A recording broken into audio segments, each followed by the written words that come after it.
The Lord wants us in heaven. He's standing there waiting for us. But most of the time, none of us take the time to really get to know him. We jump the hoops, we do what's needed, and we call it good. And we think that that's enough to get to heaven. That's a dangerous way to live, fellas. It's a dangerous way to live. It happened to me one time because I just didn't have, I love hunting. And I just so happened I didn't get to know how to hunt, especially ducks. I don't know if any of you hunt ducks. There's this thing called a wood duck. It's about the most beautiful bird in the world.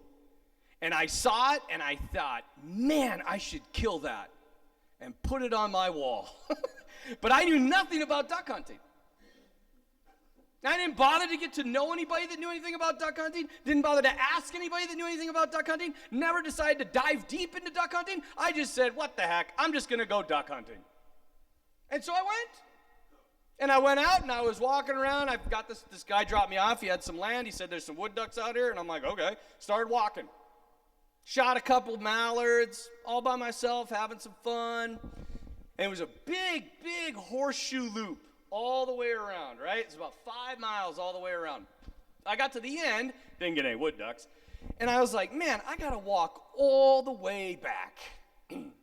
And then I was like, but wait a second, and I looked over, and there was a little spot, and it was about 50 feet wide.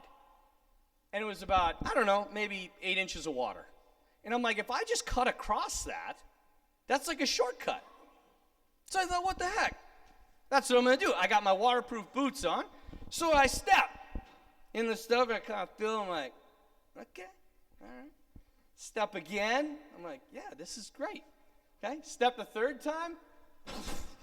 Down to my knee in muck. I have a better word, but I shouldn't use it here, right?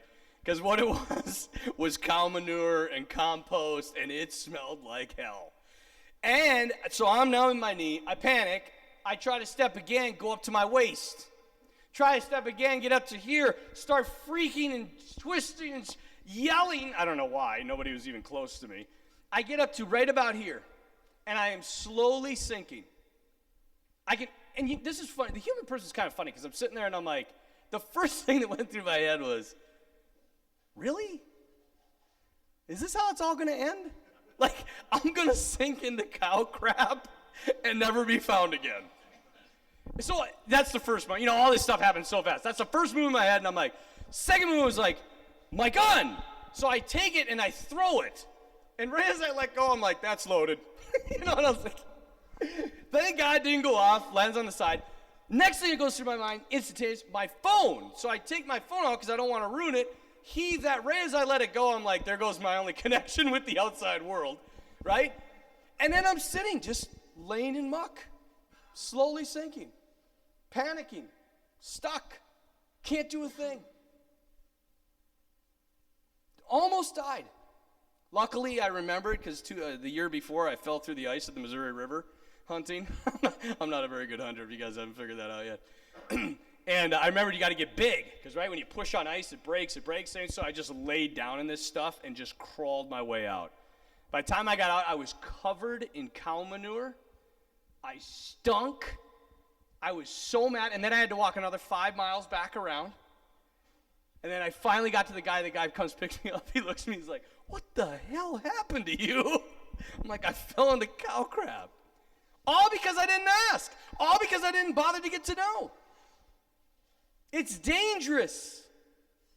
Terribly, terribly dangerous, you guys.